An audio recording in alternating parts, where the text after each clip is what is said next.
Welcome to the Kingdom Culture Podcast that was created on purpose with a purpose to empower, uplift, and guide others to the center of God's perfect will.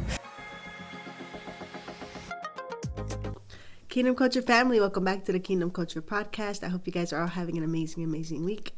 Some seasons don't ask you to be strong.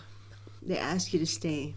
This episode is for the moments when things fall apart, when plans unravel, certainty disappears, and your nervous system is exhausted from holding it all together. So the question isn't, how do I fix this? But how do I keep going without losing myself? How do you bounce back or stay strong when things fall apart? Resilience is not pretending you're okay. Resilience is staying present with what hurts without letting it harden your heart. Survival mode is about endurance. Thriving is about integration. Thriving doesn't mean the pain didn't happen.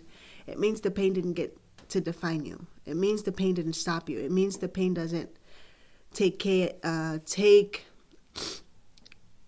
control of your life.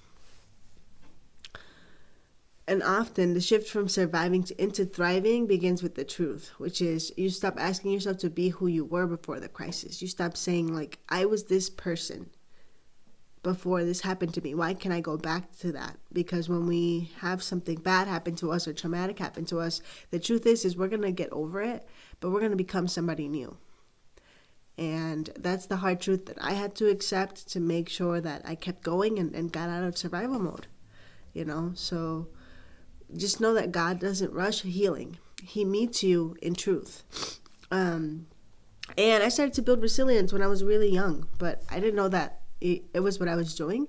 Like I've said before, I come from Mexico, right? And so when I was 9, we got shipped into my mom's house in Texas.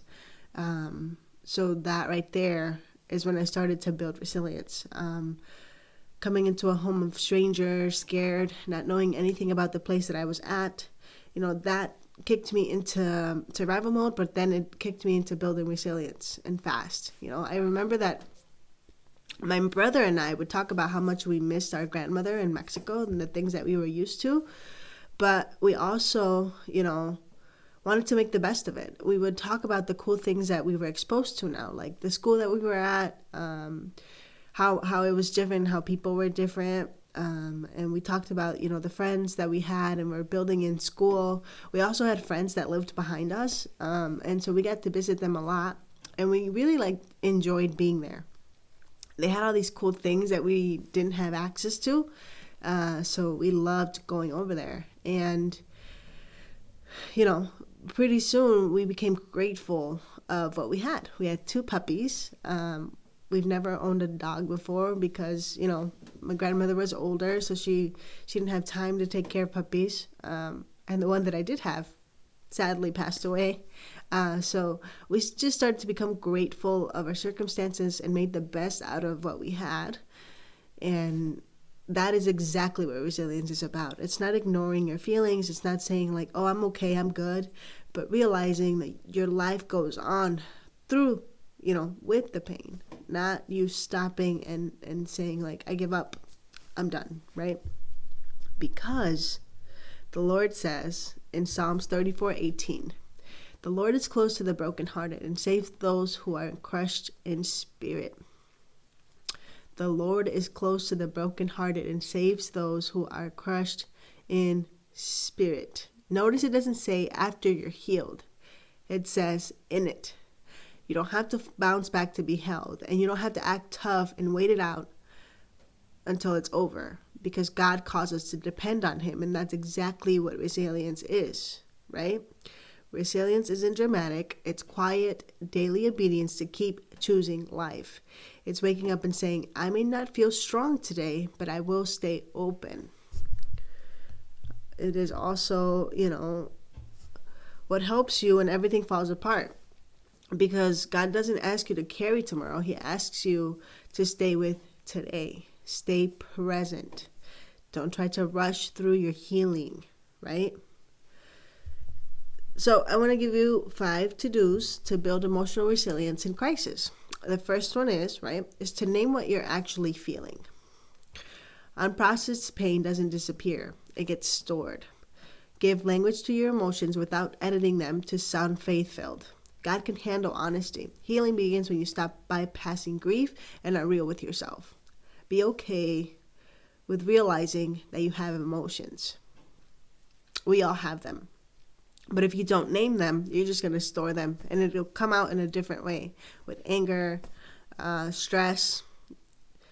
You might suddenly explode on somebody because they did something minor. Do not store it. Give it a name, and that way you can process it, right? Number 2, you regulate before you reason. In crisis, your body speaks before your logic does, and so breathe, ground, and rest. Don't think harder. Slow down. Calm the nervous system, then address the problem. Because when you're calm, your emotions are low and your, common sense is high. When emotions are high, your common sense is low. So slow down. Number 3, you lower the bar without lowering your values. This one was a big one for me, okay? It's not the season for perfection. It's the season for faithfulness, right? Let me say that again. It is not the season for perfection. It's the season for faithfulness, right? You're going to ask yourself, what does enough look like today? Stay aligned during crisis. Staying aligned during a crisis is already a victory. For me, this was very, very hard to understand because I'm a type of person that likes to do things and they have to get done, or I feel like I'm not moving the needle in the right way. But lowering the bar without lowering my values taught me that I have, a capacity. I can only do so much. So when I wasn't feeling my best, I asked myself, what does enough look like for today? What is the one thing that's going to make me feel fulfilled the most? And can I do it? I didn't lower my values. I didn't change my goals. I didn't say, oh, I'm never going to get to X, Y, and Z. I just realized that when you're going through things, you can't be at 100. And so what does that 20%, 10% look like, right? When you're staying aligned, it's already a victory. And you could say, you know what, I don't have the capacity to do anything right now. That's fine. But process your emotions and allow yourself to rest, right? So that it doesn't continue to consume you. Number 4. I'm a type of person that likes to go through things alone. Not because I don't have people, but because I like to process my emotions first, and then I let other people in to give me feedback. But you have to let support feel awkward, okay? Resilience doesn't mean independence, and I had to learn this the hard way, right? Let someone sit with you, cry without explaining, and receive without earning. Receive without earning. Just because, you're trying to have somebody help you doesn't mean that they're going to want something back from you. And that's the mindset that I had for a very, very long time. But it's not the truth, right? God often answers God answers prayers through people. And that's the biggest lesson that I learned. Because I used to say, I'm independent. I don't need anybody. I can do this, everything, all of this by myself. And then God said, hey, I created a community for a reason. God often answers prayers through people. Let someone sit with you, cry without explaining, and receive without earning. People love you. People want to support you. People want to be there for you. So if it feels awkward, let it feel awkward. But have support. And the 5th one is you choose meaning over control, right? When life breaks, control evaporates. So the only thing that remains is your purpose, your meaning. So you have to ask, what is this inviting me to strengthen within me? How is this going to make me better? How is this going to help me when something like this happens again, right? You may not choose the storm, but you can choose who you become in it. You don't have the control about everything that happens in your life, but you do have the control about your emotions, the way you show up, and what you are going to learn from it. You can choose who you become in the storm.